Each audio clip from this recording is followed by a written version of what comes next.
अध्याय 4 सबक 3 अपने काम से काम रखो। 1974 में मैकडॉनल्ड के मालिक रे क्रॉक से आग्रह किया गया कि वे ऑस्टिन में टेक्सास यूनिवर्सिटी में एमबीए की कक्षा में व्याख्यान दें। मेरा एक करीबी दोस्त की कनिंघम वहां एमबीए कर रहा था। बहुत अच्छी और प्रेरणादायी चर्चा के बाद कक्षा खत्म हो गई और विद्यार्थियों ने रे से पूछा कि क्या वे बियर के लिए उनके फेवरेट बार में चले गए।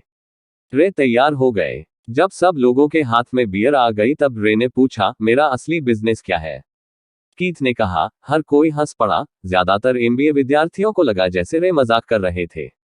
किसी ने जवाब नहीं दिया, इसलिए रे ने दोबारा यही सवाल पूछा, आप लोगों की नजर में मेरा बिजनेस क्या है? विद्यार्थी दोबारा हंस दिए और आखिरकार एक बहादुर विद्यार्थी ने जोर से कहा, रे, दुनिया में ऐसा कौन है जो यह नहीं जानता कि आप हैमबर्गर बिजनेस में हैं? रे हंस दिए, मुझे मालूम था आप लोग यही कहोगे। वे एक पल के लिए रुके और इसके बाद उन्होंने कहा, लेडीज एंड जेंटलमैन, मैं हैमबर्गर बिजनेस में नहीं हूं। मेरा असली बिजनेस रियल एस्टेट है। कीथ ने कहा कि रे ने अपने नजरिए को समझाने के लिए काफी समय लिया। अपने बिजनेस प्लान में रे जानते थे कि बिजनेस का मूल लक्ष्य हैमबर्गर फ्रेंचाइजी बेचना था, परंतु वे कभी भी हर फ्रेंचाइजी की लोकेशन को नहीं भूले। वे जानते थे कि रियल एस्टेट और इसकी लोकेशन हर फ्रेंचाइजी की सफलता में सबसे महत्वपूर्ण तत्व है। मूलतः वह आदमी जो फ्रेंचाइजी खरीद रहा था और रे क्रॉक के संगठन की फ्रेंचाइजी चेन का सदस्य बनता था, वह भी उस जमीन के लिए पैसे दे रहा था और उसे खरीद रहा था। आज मैकडॉनल्ड दुनिया में रियल एस्टेट का सबसे बड़ा अकेला मालिक है, जिसके पास कैथोलिक चर्च से भी ज्यादा रियल एस्टेट है। आज मैं के पास अमेरिका और दुनिया के दूसरे देशों में सबसे कीमती चौराहे और नुक्कड़ है। कीथ ने कहा कि यह उसकी जिंदगी का बहुत बड़ा सबक था। आज कीथ के पास कार धोने का बिजनेस है, परंतु उसका असली बिजनेस है कार धोने के गैरेज के नीचे का रियल एस्टेट। पिछले अध्याय के अंत में हमने यह बताया था कि ज्यादातर लोग दूसरों के लिए काम करते हैं, बस अपने लिए काम नहीं करते। वे पहले तो कंपनी के मालिकों के लिए काम करते हैं, फिर टैक्स के कारण सरकार के लिए काम करते हैं, और आखिरकार बैंक के लिए काम करते हैं जो उनके मोर्टगेज का मालिक होता है। जब हम छोटे थे तो हमारे आसपास मैकडॉनल्ड का कोई फ्रेंचाइजी आउटलेट नहीं था, परंतु मेरे अमीर डैडी ने माइक और मुझे वही सबक सिखा दिया था जो टेक्सास यूनिवर्सिटी में रे क्रॉक ने सिखाया था। यह अमीरों का रहस्य नंबर 3 है। रहस्य है, अपने काम से काम रखो। लोगों की जिंदगी में पैसे की तंगी इसलिए आती है क्योंकि वे अपनी सारी जिंदगी दूसरों के लिए काम करते रहते हैं। कई लोगों के पास तो जिंदगी भर काम करने के बाद भी अपने लिए कुछ नहीं बच पाता। एक बार फिर, एक चित्र 1000 शब्दों के बराबर है।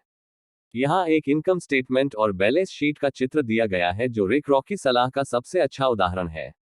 हमारी वर्तमान शिक्षा पद्धति आज के युवाओं में अकादमिक कुशलताएं विकसित कर उन्हें अच्छी नौकरियां दिलाने के लिए तैयार करती है।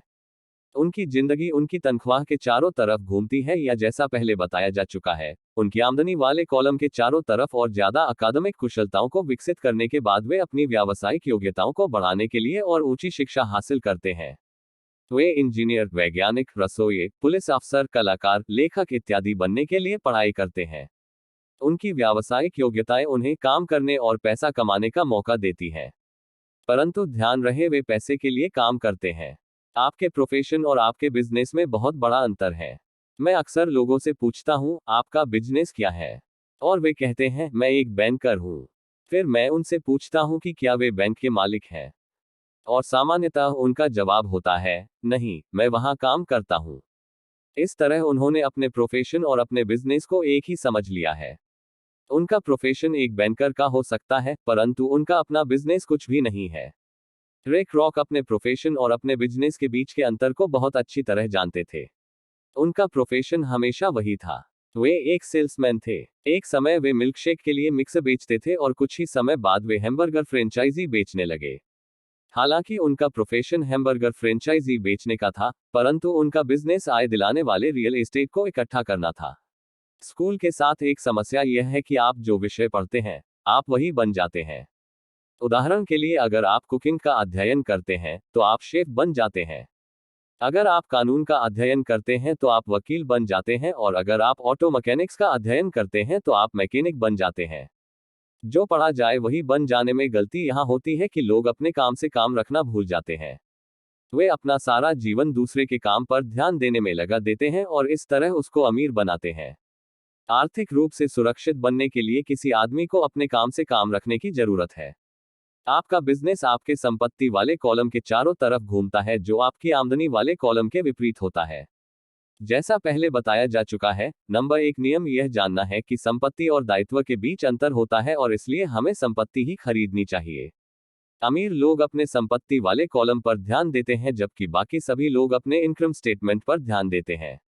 इसीलिए हमें यह बहुत सुनने में आता है, मुझे ज्यादा तनख्वाह की जरूरत है, काश कि मुझे प्रमोशन मिल जाए, मैं एक बार फिर स्कूल जाकर कुछ और प्रशिक्षण लेने वाला हूं ताकि मैं बेहतर नौकरी पा सकूं, मैं ओवरटाइम करने वाला हूं, शायद मुझे कोई पार्ट टाइम काम मिल जाए, मैं 2 सप्ताह में नौकरी छोड़ रहा हूं, मुझे एक नई नौकरी मिल गई है जिसमें तनख्वाह ज्यादा है।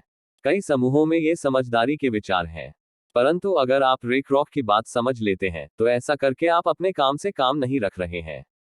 ये सभी विचार अपना पूरा ध्यान आमदनी वाले कॉलम पर केंद्रित किए हुए हैं, और अगर अतिरिक्त धन का उपयोग आमदनी बढ़ाने वाली संपत्तियों को खरीदने में किया जाता है तभी वह आदमी आर्थिक रूप से सुरक्षित हो सकता है।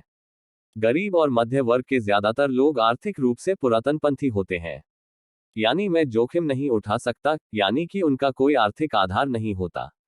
वे अपनी नौकरियों से चिपके रहते हैं, वे खेल को सुरक्षित तरीके से खेलते हैं। जब कंपनियों का आकार छोटा होने लगा तो लाखों करोड़ों लोगों को पता चला कि जिसे वे अपनी सबसे बड़ी संपत्ति मानते थे, यानी कि उनका घर, वह उन्हें जिंदा मार रहा है। उनकी घर नामक संपत्ति हर माह उनकी जेब से पैसे निकलवा रही थी। उनकी कार, उनकी दूसरी संपत्ति भी उन्हें जिंदा मार रही थी। गराज में रखे $1000 में खरीदे गए उनके गोल्फ क्लब अब $1000 के नहीं रह गए थे।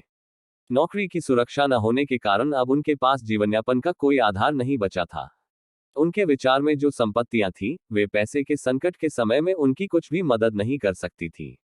मैं यह मानकर चल रहा हूं कि हम में से ज्यादातर ने मकान खरीदने या कार खरीदने के लिए बैंकर से लोन के लिए आवेदन फॉर्म भरा है। नेटवर्थ खंड पर नजर डालना हमेशा रोचक रहता है। यह रोचक इसलिए होता है क्योंकि इससे हम जान पाते हैं कि बैंकिंग और अकाउंटिंग में किन चीजों को संपत्तियां माना जाता है। एक दिन कर्ज लेने के लिए मेरी माली हालत बहुत अच्छी नहीं लग रही थी, इसलिए मैंने अपने नए गोल्फ क्लब, मेरे आर्ट कलेक्शन, पुस्तकें, स्टीरियो, टेलीविजन, अरगानी सूट्स, कलाई घड़ियां, जूते और दीगर चीजों को संपत्ति वाले कॉलम में दिखा दिया।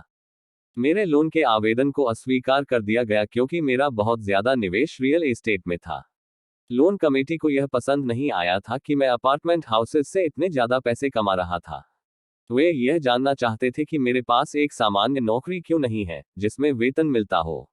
उन्होंने मेरे अरमानी सूट्स, गोल्फ क्लब या आर्ट कलेक्शन के बारे में कोई सवाल नहीं किया। जिंदगी कई बार कठिन हो जाती है जब आप स्टैंडर्ड प्रोफाइल में फिट नहीं होते हैं। मैं हर बार चौंक जाता हूं जब मैं किसी को यह कहते हुए सुनता हूं कि उनकी नेटवर्थ $10 लाख है या $1 लाख है या ऐसा ही कोई और आंकड़ा। नेटवर्थ के सटीक न होने का एक खास कारण यह है कि जिस पल आप अपनी संपत्तियों को बेचना शुरू करते हैं, आपको प्राप्तियों पर टैक्स चुकाना पड़ता है। इतने सारे लोग अपने आप को पैसे के गहरे संकट में डाल लेते हैं जब उनकी आमदनी कम हो जाती है। पैसा जुटाने के लिए वे अपनी संपत्तियां बेचते हैं। पहले तो उनकी व्यक्तिगत संपत्तियां सामान्यतः उस मूल्य से बहुत कम में बिकती हैं जो उनकी बैलेंस शीट में दिखाया गया है, या अगर संपत्तियों को बेचने से कोई फायदा होता है तो उस पर टैक्स लगा दिया जाता है। तो एक बार फिर सरकार फायदे में से अपना हिस्सा ले लेती है और इस तरह कर्ज से उबरने के लिए जुटाई जाने वाली रकम को कम कर देती है। अपने काम से काम रखना शुरू कर दें। दिन की नौकरी को करते रहें, परंतु असली संपत्तियों को खरीदना भी शुरू कर दें।